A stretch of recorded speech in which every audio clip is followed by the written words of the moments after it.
When it comes to adding depth and dimensionality to your art, one of the interesting things is there's many ways to do this, and I find it fascinating to look at different artists who have very different styles and see how specifically they use the different tools of composition, color theory, the foundation of illustration and picture making to create really interesting images, even often if they have really flat styles, really simple styles. It's always good to learn from the masters how to put great pictures together. So that's what we're going to do in this video. We're going to do a study session looking at a number of different art books from some really amazing artists and look at how everyone manages to, despite different approaches, often come up with really, really interesting images that are full of depth and dimensionality. As usual for a Drawing Codex video, this is going to be neither fast-paced nor heavily edited. This is just you and me. We're going to look at a whole bunch of art books and see what we can learn about picture making.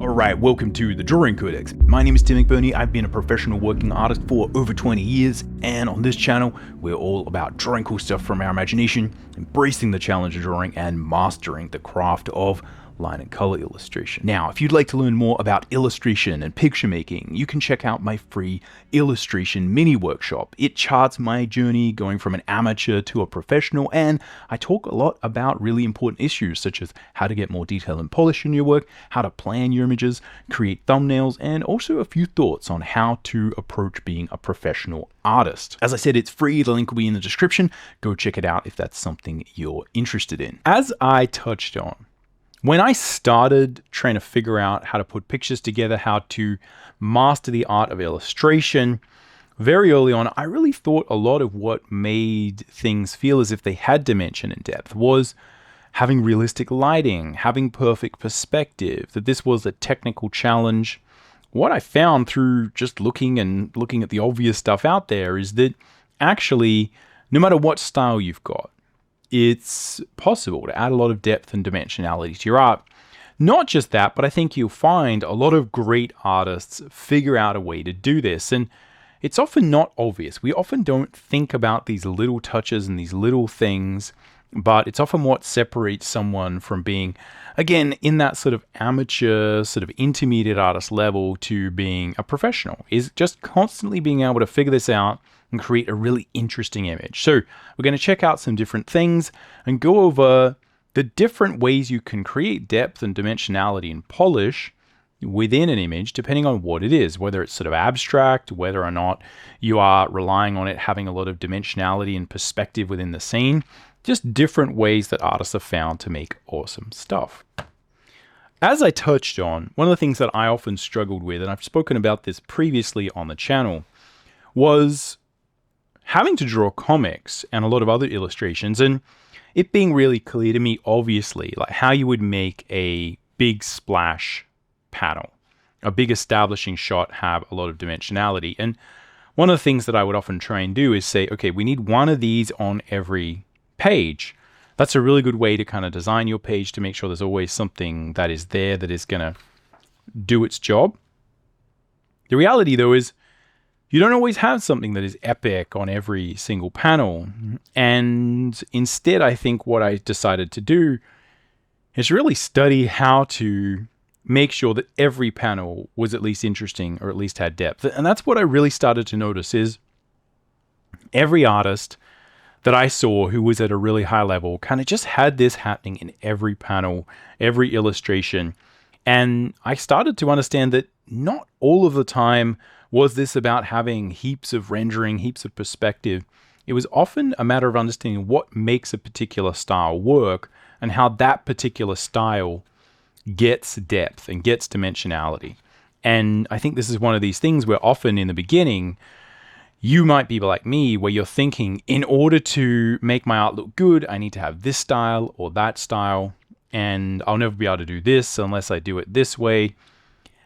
Looking at a lot of different artists and the way that they succeed, I think gives you a lot of confidence to understand that you can kind of pick whichever style really suits you, really speaks to you.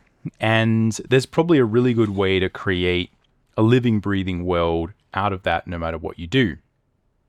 Often, what I found is that through just understanding these fundamental building blocks of illustration, things that we'll kind of look at a little bit, such as having foreground, middle ground, background, making sure we're constantly having overlap and overlapping shapes, and also adding atmospheric perspective. Once you sort of can pull those different levers, it becomes very easy to create scenes like this, where it seems very epic, it seems very complicated, but actually it's just a matter of applying a couple of really basic rules and that doing the vast majority of the job. And this also made it really easy for me to handle these smaller little panels that were often not having as much detail. Just doing things that I knew would add depth. Like, for instance, here we've got this bird flying through the room and you can kind of see the rafters. I feel like earlier on, I would have just said, don't draw those rafters because it's a lot of work. But what I would understand now is like the more you can leverage the environment, the more that you can make sure that there is parallax within the scene, right? I.e. like foreground, middle ground, background, and multiple levels of and multiple layers. It kind of makes it more fun to draw more stuff because you kind of know that it's going to pay off. You know that these things are going to be interesting. And that's what happens is when I look back at this, even though I drew it many, many years ago, over 10 years ago, it's really interesting to see the panels that worked and the panels that didn't. And often the panels that worked well are the ones where I added a little bit more. And often the ones where I kind of didn't think too much about having foreground, middle ground, background, etc., where I wasn't leveraging what was good about the style, yeah, they kind of don't work as well. They're less interesting. So this is always a matter of understanding and leveraging and constantly building your ability with your style to figure out what works. Someone who I think is really, really good at this, and a great example, is Mike Mignola. And this is one of the things that I would do is kind of study specifically his work, because I feel like, especially with the cover work that he would do, you would always see this relatively flat art style. And everyone would kind of say, oh, it's really graphic, it's really flat. But there's a massive amount of depth and dimensionality. And it's often this that really makes Mignola's quite flat, simple style look so rich and sophisticated. And you often see other people who kind of try and mimic this style. But I think because they don't have quite that level of compositional knowledge, and they're often not overlaying quite as many layers, it often doesn't quite feel as sophisticated. And this is also something that's really important to understand, because frequently, see if I can get that a little bit sharper. Yeah, that's pretty sharp. Frequently what will happen is you will get told stuff like this cover image is kind of flat, it's sort of like contrast, and we often feel as if we want to kind of add more lighting and stuff to it. But really, every style has a way that it kind of works, and the more you leverage that, the easier it's going to be. And I think you can see that within pretty much every page of a Hellboy story. There's a great sense of overlapping shapes, one thing overlapping another thing, foreground, middle ground, background. And even though the style is very flat and the style is very simple, even though, I mean, it's flat, but, it has real strong light and dark, but it's often not really meant to feel as if there's a huge amount of light in there, These are often very sort of graphic representations of this. But because there's always such a great compositional organization of the scene, it means you can get these really basic scenes. And this is what would always frustrate me, because I'd be like, why does this look so good? Why is this so good? It's so good. Mignola is so good at making these scenes and making this depth. And I'd just be like, but these characters are very small and very rough, but it is the overlapping, the parallax, the way that these scenes create depth just through positioning the different objects. And also the expert use of the word balloons to also position and just make it feel as if there's that sort of extra depth.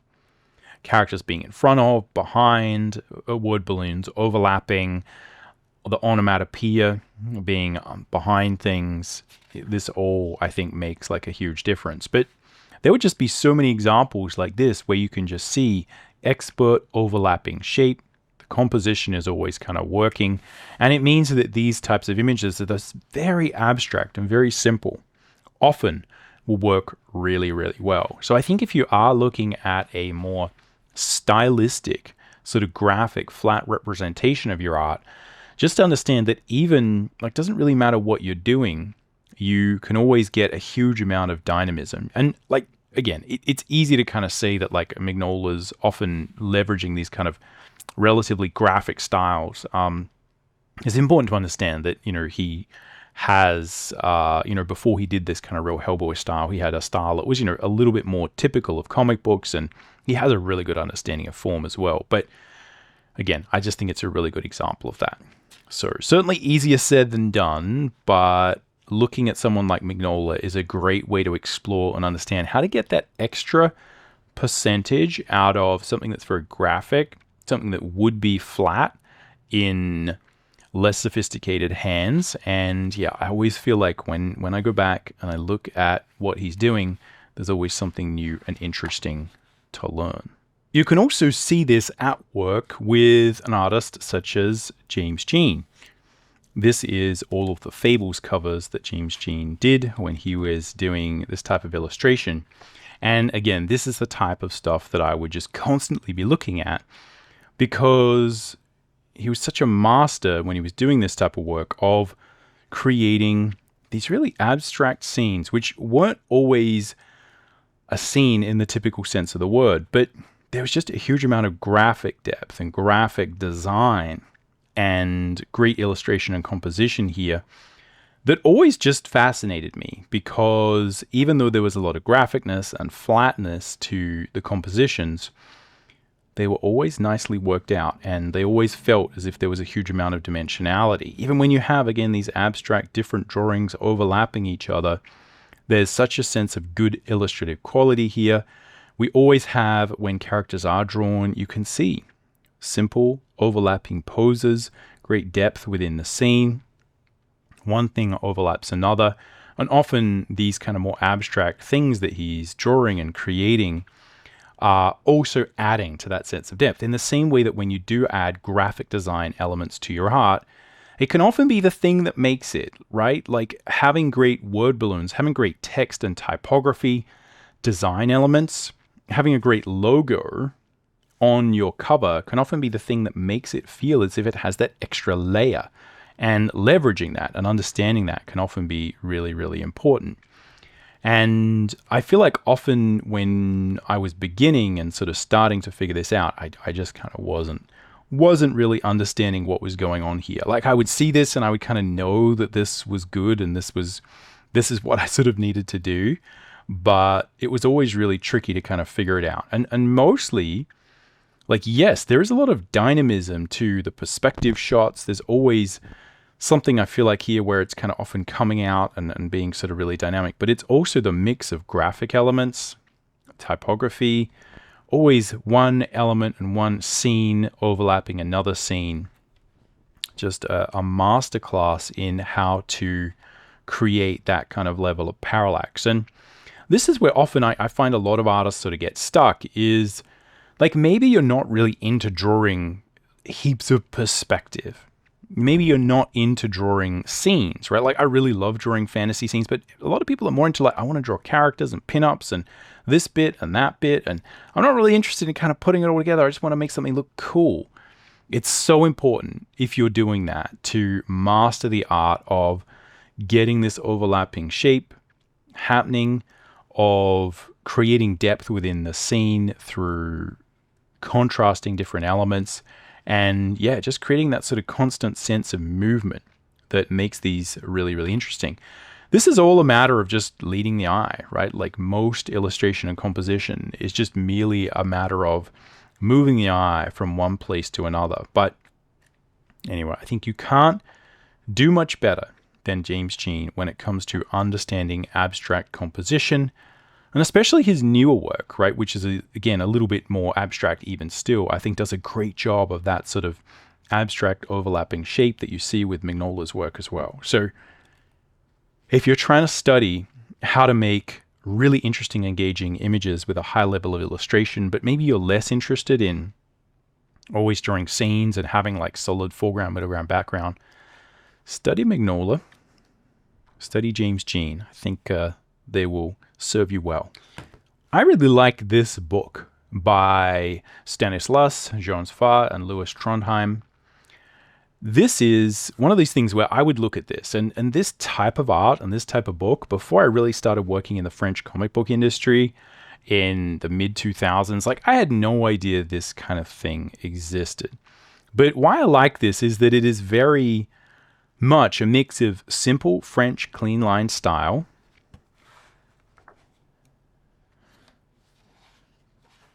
and a massive amount of really high level, high quality illustration. It's kind of a more mature, somewhat humorous story drawn in a really sort of cartoony way, which is often, again, this really fun thing that happens a lot in the Franco-Belgian comic industry. And, I feel like it's maybe missing in a lot of the other sort of indie comics even, and sort of Western comics.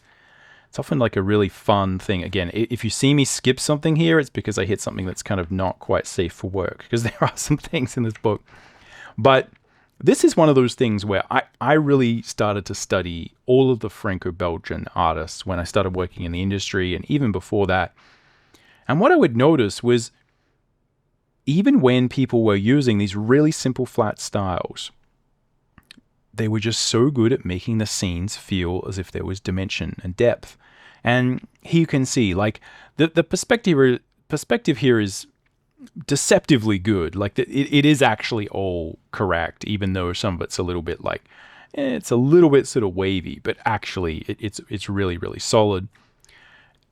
Even though a lot of that is kind of pretty solid and there is a real sense of perspective and dimensionality with everything, it is just the constant sense of overlapping shape that you can really see at work here that translates what is a really simple style into something that is really sophisticated and has a really, here we go, there's some dismemberment in a cartoony style, so I guess it's okay there, right?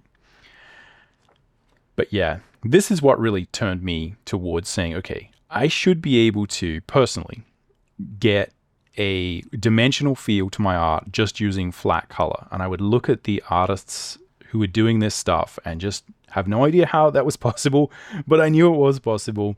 And so I really worked on making sure there was always foreground, middle ground, background, always overlap, always thinking about how to draw things dimensionally. And yeah, this really changed a huge amount of my own understanding of what's possible with illustration.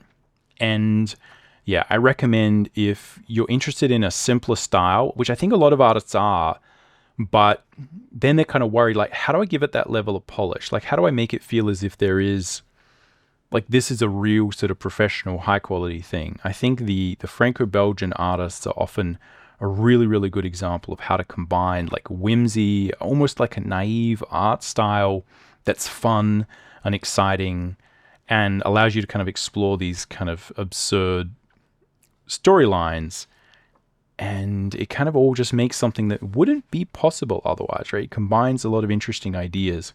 So I think it's well worth studying these types of art and just looking at, okay, what is happening here? How are they doing this? How much dimensionality? How much perspective? What are the rules that are at play here? And I think what you find, again, is it's mostly overlapping shape, making sure there's always dimensionality within the scene, foreground, middle ground, background. There's always overlapping bits and pieces, and it's just this little subtle movement within the frame of depth. Right here, great example. Just so many things overlapping each other. Makes it feel as if this is a real space, even though everything is drawn really, really simply. Again, I always bring up this book because I think it's such a great example of so many things. Another quick example from the Franco-Belgian milieu is this, by Blain, World Without End. And I always really enjoy seeing the way that Blain uses these really simple little scenes, but how there is always a great sense of dimensionality and place and space within all of them. I think you can always learn so much by just looking at the decisions that are made and how these little deceptively simple illustrations create a huge amount of depth and dimensionality. It's often what's missing between, I think, artists who are able to kind of draw in a simple way and an expressive way, and maybe, again, with that kind of semi-naive art style. But there's often a big difference between the artists who do that at a really high level and are able to connect with an audience, is that they're able to also make sure that those same characters and those same things exist within space. And I think, again, just studying these little dioramas, these little illustrations, like each one is just a masterclass in how to construct a nice little spot illustration. And yeah, I think you can learn so much from an artist like Blain in just those subtle little stories and things that are just so deceptively simple, but so sophisticated. And yeah, again, I feel like a lot of artists who are not into the sort of Franco-Belgian, sort of European comic book land are missing out on a lot in terms of understanding what is possible and how you can mix really simple art styles with very sophisticated messages, right? I mean, there is no more sophisticated message than the idea of sort of climate change and, you know, how these things work. And this book actually does a really good job of presenting a lot of those concepts and explaining them in a way that kind of combines like infographics and humor and all these kind of different ideas. So yeah, again, I think there's a huge world out there for creating art and comic books that connect with people, that are sophisticated, that tell real stories, that are important, that have deceptively simple art styles. But it is a matter of understanding how to make a good picture. Something that most students try and avoid is the ground plane. And someone who I think embodies great use of the ground plane is the great Moebius, the artist who was once Jean Giraud. And I think you can just learn a huge amount by looking at the simple way that he often just handles these scenes. There is so many great examples of the ground plane being drawn and it really making sense of these complicated, fantastical scenes. There's always a great grounding to the art that Moebius made. And I think a lot of it has to do with just the expert use of the ground plane. I feel like this is just one of these ideas that's so often in the beginning, like if you're starting your illustration journey, it's really hard to draw the ground. Like often when we get really frustrated because we're like, whenever I draw the ground, like I'm not sure where to place the characters and stuff. It is, though, one of the best ways to tell the story of depth and create a real sort of living, breathing world. And if you're kind of after looking at how someone does this well, you can't get a better example than Moebius. I think in so many of these little situations, we always see the ground plane. It's always a really obvious part of the storytelling, and it creates a lot of dimensionality and depth. Again, great indication of where everything is. And it's often that sense of like we are sitting in a place that makes these kind of really weird psychedelic illustrations make so much sense. Like there's a mundane nature that applies to the way that people are just kind of sitting on the ground and kind of doing these things. And yet there's often something really fantastical happening. And the interesting thing is figuring out how to draw the ground plane, figuring out how to technically handle that is actually not as hard as you would imagine, but it is one of the more tricky things about perspective. So if you are really wanting to create a good sense of psychedelic art, I think one of the best ways to ground it is literally to draw the ground plane and make it feel as if, you know, you are just kind of capturing these moments in time. But I think, again, this is something I really notice about a lot of Moebius's art is there's always a great sense of place, and you can learn a lot by studying how he is transitioning and describing the space within the scene. And often, again, making it feel, again, this is really tricky to do this. Like this image has no inherent foreground, really. You might say this is kind of the foreground, but it does feel very much as if someone's just kind of taking this photo, right? And I think that's part of the whimsy of it is, it's not actually that dynamic or drastic, but because he's done a really good job of just placing the shadows, telling that story of depth, having this kind of parallax towards the background, you really feel as if you are here and this weird thing is actually happening.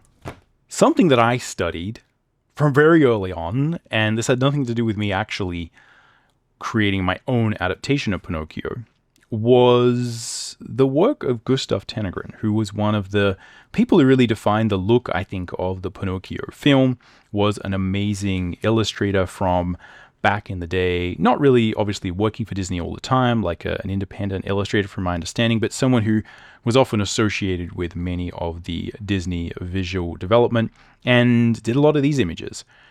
And I think if you want a great example of expert use of sort of depth within a frame, Gustaf Tenggren is a great example. And this is where, again, I feel like we're kind of using all of the tricks. And this is often what I thought I needed to do, because I would kind of see these illustrations and they were often so good and they have a great sense of dimensionality, or foreground, middle ground, background, of lighting. There's great overlapping shape. It's kind of like everything is working really well.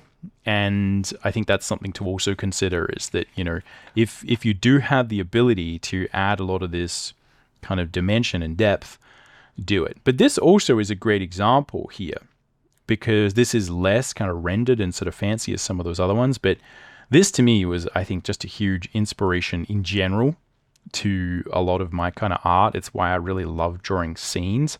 I remember buying this book, The Illusion of Life, like really early on. And yeah, this is just such a cool thing. I feel like I still want to see this version of Pinocchio made. I'm like, forget the one they made. What is this? This Fox and the Cat. Such a cool version of everything. So again, you can probably see a lot of the inspiration in general for stuff that I do in Gustaf Tenggren art. And yeah, I think if you're into the idea of adding, wrong page there, of adding a lot of that sort of dimensionality and sort of space to your scenes, again, he does such a great job of it. Often illustrators who were from that kind of era were just really well trained in kind of how to make great pictures. And yeah, the more you kind of study this, the more you're going to understand that, if you do have great rendering, great composition, everything working for you, you can really get a lot of amazing pictures happening. Anyway, that's what we got time for in this particular episode. I could probably go on and on about art style and looking at different art books all day. I find this stuff fascinating. I guess the real takeaway, though, is to look at the people who are using a similar style, who are in that same world as you in terms of the way that they're making their artwork, and really look at what the difference is and how they're able to give it that extra level of polish. I think it often is a matter of just these more foundational elements of illustration. Overlapping shape, composition, creating dynamism, and there's always a way forward. There's always a way to kind of make it work. But I think what you'll find is really studying artists, someone like Mignola, someone like Blain, who have been working for a long time, and just see what they're doing. See what they're doing effortlessly. It's very easy to be deceived by the simplicity of those art styles, but the real trick is that often some stories can only be told with that combination of expert craft applied to a very particular specific style. This is where, again, I feel like artists are always going to be more interesting than sort of automated Gen AI and all that kind of garbage, because the more interesting the style and the more interesting you combine it with different subject matter, the more you're able to tell stories that couldn't be told any other way. Again, if you look at World Without End, this is a story that almost like if you did it with just words, it wouldn't be as interesting. It is a unique combination of two different sort of authors coming together, making that kind of story super interesting. And it is that sort of mature aspect to the style that's very simple that allows that story to be told.